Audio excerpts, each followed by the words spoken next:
Good morning everyone! Welcome back to my channel. So for today, pag-uusapan natin ang regarding about travel. So yung mga travel tips, itineraries, budget-friendly that can help you make your trips easier. If you've been following me for a while guys, you probably noticed that I haven't been traveling that much lately. That's because I have a full-time corporate job. So hindi talaga ako makakaalis anytime I want. Alam nyo naman guys, di ba? Pag nasa corporate job kayo, hindi naman kayo basta-basta pwedeng mag-leave. So, kung yung mandatory leave nyo is ubos na, so that's it. Meron kayong other leaves. Hindi mo naman siya pwedeng i-utilize ng halimbawa, 2 days every month, 3 days every month. Hindi pwede yung ganon. Especially guys, kung yung job nyo is very demanding. But that doesn't mean we stop talking about travel. Actually guys, marami pa rin tayong pwedeng pag-usapan while we're waiting for our next adventure. So, for today's video, I'll show you one of the questions I'll always get. Paano ka nakakahanap ng murang flights? So, at the end of this video, I'll also show you step by step kung paano mag-book directly sa Cebu Pacific website, especially if it's first time mo. So, if you're planning your next vacation, whether local or international, this video is for you. So, yung first step natin guys is planning before you book. So, before anything else, the biggest mistake people make is opening an airline website immediately. Actually, the cheapest flight usually starts with good planning. So, ask yourself muna, where do I want to go? What month do I want to travel? Am I flexible with my dates? Because sometimes, moving off trip or just 1 or 2 days can save you thousands of pesos. Step 2 is, when is the cheapest time to book? So one question I always receive is, when should I book? For domestic trips, guys, I usually recommend booking around 2 to 4 months before your travel dates. For international destinations, around 4 to 8 months ahead usually gives you better prices. Of course, guys, this isn't always guaranteed because airfare changes every day depending on the demands. So, another tip to guys avoid booking during Christmas, Holy Week, summer vacation, and long weekends. These are peak seasons, so airfare is usually much higher. Kung yung schedule nyo is flexible, choose weekdays instead. So Tuesday, Wednesday, or Thursday flights are often cheaper than Friday or Sunday. So guys, step 3 is wait for seat sales. Now, let's talk about seat sales. Alam nyo naman guys kung ano yung mga seat sales, no? Especially yung mga Cebu Pacific. Lagi silang actually, hindi lang Cebu Pacific, AirAsia, Philippine Airlines, and some other international airlines. Nagpapublish sila sa Facebook. Doon nyo sila makikita kung meron silang mga seat sales. Tapos, yung mga iba, ina-announce din nila doon. So, this is probably everyone's favorite. Like yung mga airlines na mga nabanggit ko, regularly offers promotions throughout the year. But, seeing 1 peso fare doesn't mean your total payment is only 1 peso. Remember guys you still have yung mga taxes, airport taxes, fuel surcharge. So, lagi mo ring i-check yung final amount before getting excited. Ito yung mga personal tips ko for finding a cheap flights. So, let me share some of my personal tips. Number 1, book early. Especially if you already know yung mga travel dates nyo, kung alam nyo na kung kailan. Number 2, don't wait until the last minute hoping prices will go down. Sometimes guys, they do, but most of the time, they go even higher. Number 3, travel during weekdays whenever possible. Number 4, always compare different dates. Even moving your trip by 1 day can make a huge difference. So number 5, set your travel budget first before booking. Don't book because it's on sale. Book because it actually fits your travel plans. So that's one mistake many people make. Cheap ticket isn't really cheap, if you don't end up using it. So, let's start guys. Ituturo ko na sa inyo yung step-by-step guide kung paano mag-book sa Cebu Pacific na airline. So guys, start tayo sa pagbo-book ng ticket kay Cebu Pacific. So, pupunta tayo sa www.cebupacificair.com and then, dadalhin ka niya sa website na ganyan. So, ayan, i-overview muna natin siya para makita nyo kung ano yung nasa loob ng website ni Cebu Pacific. Andyan yung mga seat sale nila, yung mga cheap flights, mga ganon. So, for example guys, magbo-book tayo ng Manila to Tokyo. Kunwari lang to guys So, from Manila, pipindutin nyo yung from Manila. Tapos, pupunta kang Japan and then Tokyo. Actually guys, marami kang makikita. Depende kung anong country ang gusto mong puntahan. Pero kasi si Cebu Pacific, hindi naman lahat ng country kinikater niya. So may mga countries lang na yung mga route flight niya, doon lang siya. So by this, halimbawa Manila to Tokyo, hanap tayo ng dates kung halimbawa kung kailan yung available dates na gusto mo talaga. And then guys, makikita mo rin dyan yung mga prices. So halimbawa guys, March 3 to 8. Halimbawa lang to And then pindutin mo yon, i-click mo siya. And then pipili ka dyan guys, merong round trip, tapos may one way, may multi-city, kung ano yung gusto mo. Since round trip tayo, so from Manila to Tokyo, and then Tokyo to Manila. So after mong napindot guys, ayan, pagpipiliin ka niya doon sa kung anong time na gusto mong mag-depart, mga departure, and then andyan din yung mga prices. So halimbawa, pili tayo ng isa. And then, pag nakapili na tayo, halimbawa ito, Tokyo naman to Manila. So, since round trip yung pinili natin, so, ayan guys, pipili tayo ng time pabalik naman ng Manila. So, ayan yung napili natin guys. Ayan. So, pag nakapili na tayo ng departure and arrival, meron siyang mga bundle na ino-offer. Yung first is Go Basic. Tapos Go Easy. So, yung Go Basic is one hand carry bag. Ang weight niya is 7 kg at saka random seat siya.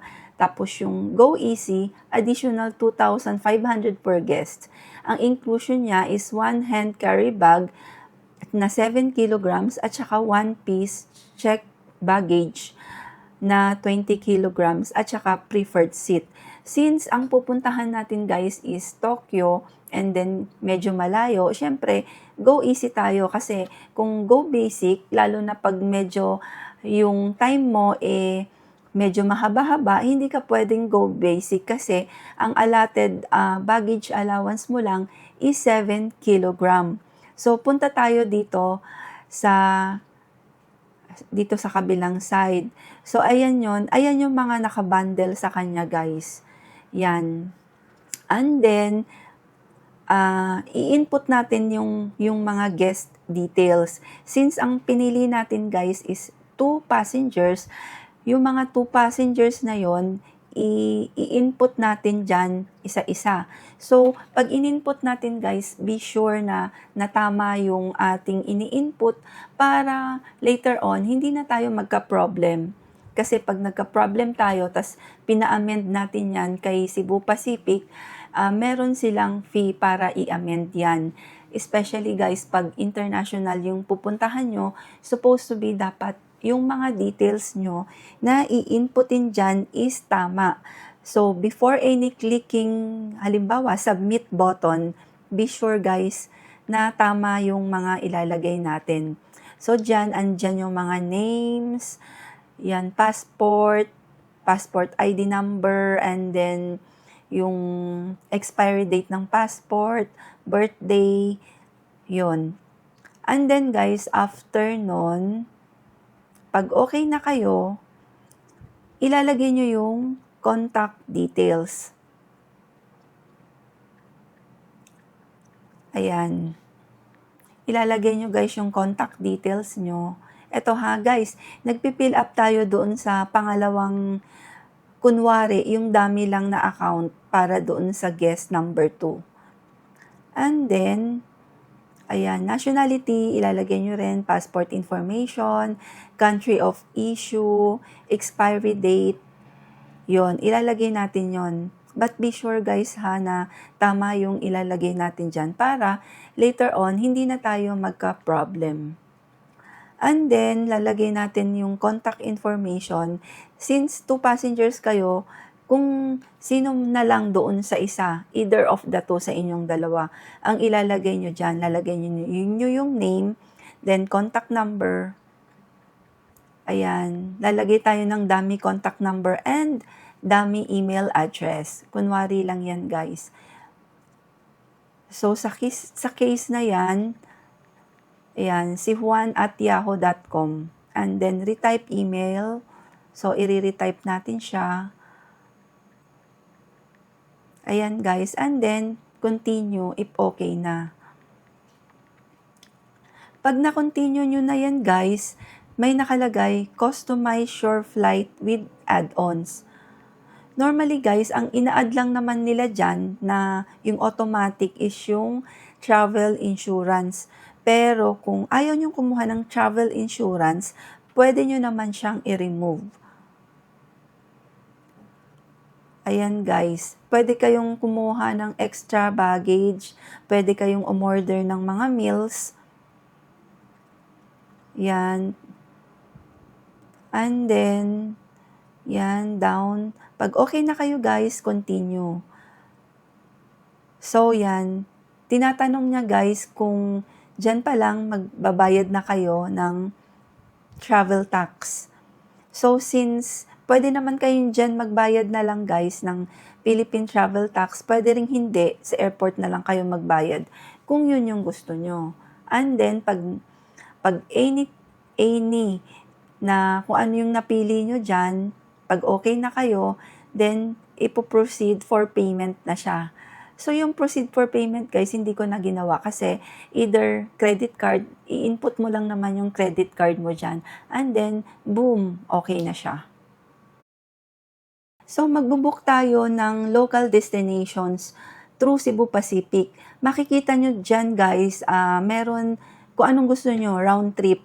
Merong round trip, one way, multi-city. Yung round trip, yun yung to and from. Yung one way, isang way lang. Yung multi-city, yung meron pa kayong ibang dadaanan na area or na cities. So, kunwari guys, magbubook lang tayo ng local destinations dito sa Philippines. Pag Philippines naman guys, sobrang marami siya. May Bacolod, Bohol, Boracay. So, etong sample natin, let's say magbubook tayo ng Manila to Boracay na round trip. So, makikita nyo dyan guys yung months. And then, yung mga prices, let's say November 5 to 8, kunwari lang, ang i-book natin. Makikita nyo din dyan yung mga prices kung magkano. Ayan, no. So, kunwari lang, November 5 to 9 pala ang i-book natin dyan. And then, select dates mo na siya. Pag nakapili ka na ng kung ano yung dates na gusto mo. Yung prices dyan, guys, ha, nag-change yan from time to time depending on kung ano yung sale ni Cebu Pacific. So, kunwari, palitan natin November 19 to November 24. Halimbawa, ito yung adults, kung ilang adults gusto nyo, kung isa lang, kung dalawa, kung as much as many, pwede nyo namang ilagay dyan. Children, infant, tapos kung code, kung meron kayong code, and then enter nyo. Ayan, magsiselect kayo ng flight. So, yan, Manila to Boracay. Makikita nyo dyan yung time of departure. So, pili na lang kayo dyan, guys, kung anong gusto nyong time.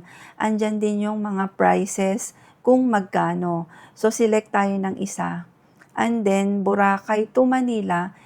Since ang ginagawa natin, guys, is round trip, siselect din tayo. So, select tayo. So, ayan yung naselect natin, guys. And then, meron pala silang bundle. Yung Go Basic, tsaka Go Easy.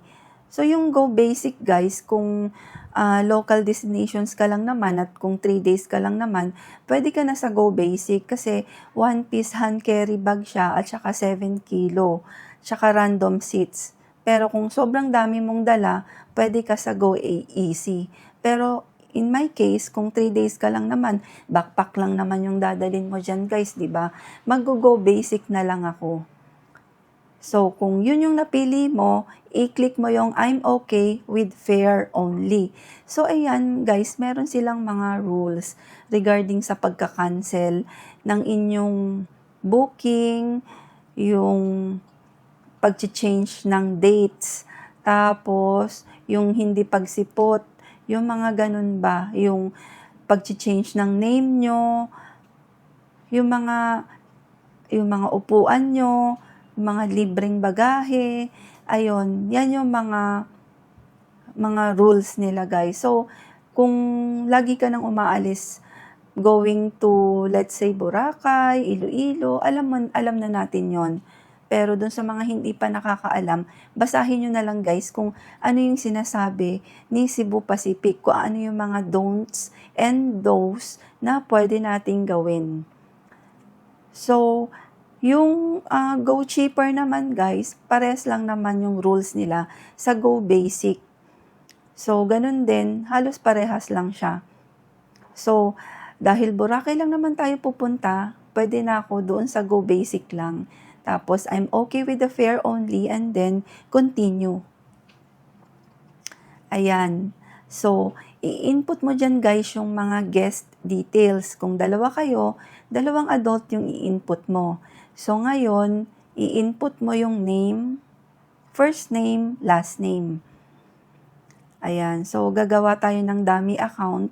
Kunwari yung name is Ana, last name, Ana Santos.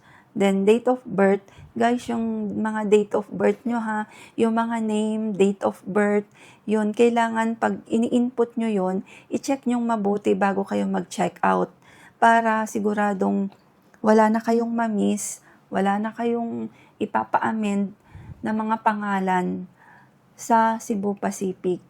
Yan, yung nationality, and then, ayan na.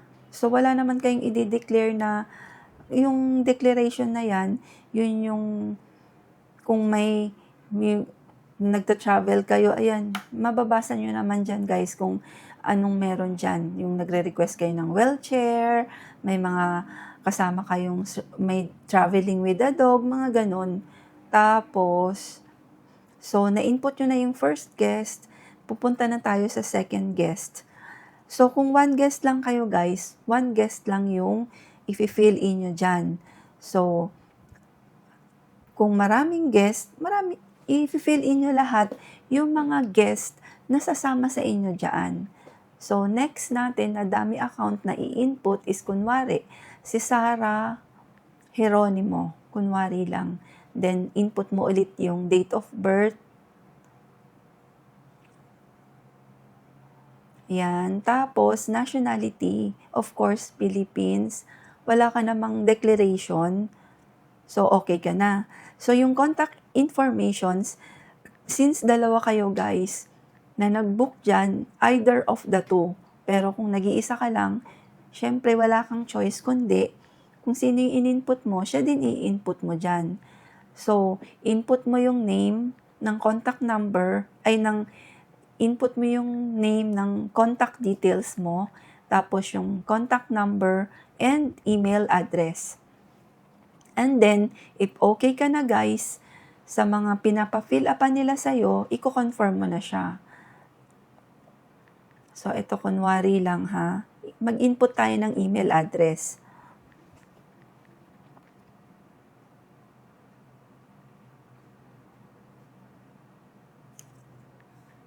Ayan.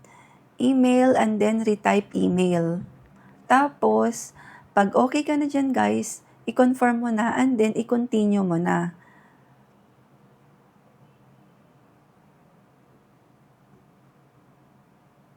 Ayun. Tapos, iko-customize ka ulit niyan, ire-redirect niya kung anong mga add-ons ang gusto mong ilagay.